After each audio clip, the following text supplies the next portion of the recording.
Masalah lutut tegang, tak boleh nak bengkok, susah nak bengkok, sakit, lagi-lagi bila nak solat, sampailah terpaksa gunakan kerusi.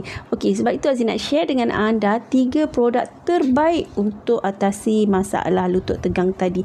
Okey, sebelum itu boleh tak bantu Aziz untuk klik semua button di sebelah kanan, tekan butang follow, komen lutut tegang.